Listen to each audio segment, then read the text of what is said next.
Hello, my name is Coral Castillo, and today I will be explaining the information one can derive from a properly written chemical equation. The learning goals for this lesson include to be able to understand and write a properly written chemical equation, to be able to understand information about a chemical equation, for example, the physical state, the quantity of species, or the environmental conditions of a species, and lastly, to understand basic equation types and balanced equations. So what is a chemical equation, you may ask?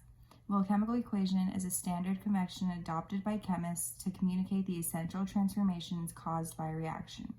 The starting molecules are called the reactants and are found on the left side, and the products are located on the right side. An arrow that faces the products separate the two. When there is more than one reactant or more than one product, the different species are separated with an addition symbol.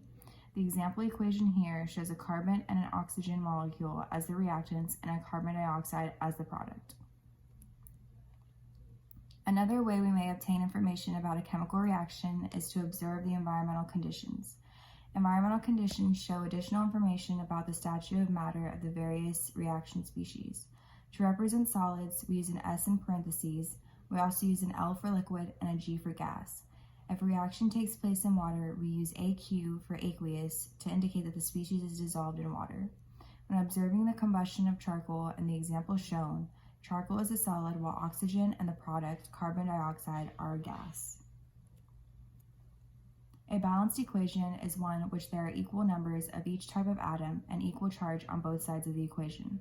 For each step in a sequence of reactions, the corresponding equation must be balanced.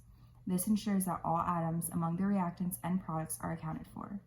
A skeletal reaction is an unbalanced equation in which all reactants and product species are entered using their accurate molecular forms. For this example, the first chemical equation is the skeletal equation and the second is the balanced equation. The coefficient in front of the sulfur dioxide and the sulfur trioxide show that this is a balanced equation where both the reactants and products have equal amount of atoms. Now we will look at different common reaction types and what they can tell us. The first reaction observed is a synthesis reaction. This reaction is one which two species combine to form a single new species. Next is a decomposition reaction, which is when one reactant species decomposes to form two or more new product species. A single displacement reaction is one in which a compound replaces one of its components with a reactant species to form two new product species. Lastly, the double displacement reaction, which is two compounds breaking apart to recombine with each other's substitutes to form two new species. Reaction types can be more than one of these, and there are more reaction types than the ones discussed in this lesson. For example, oxidation-reduction reactions. For our example problem, we will observe the decomposition of calcium carbonate.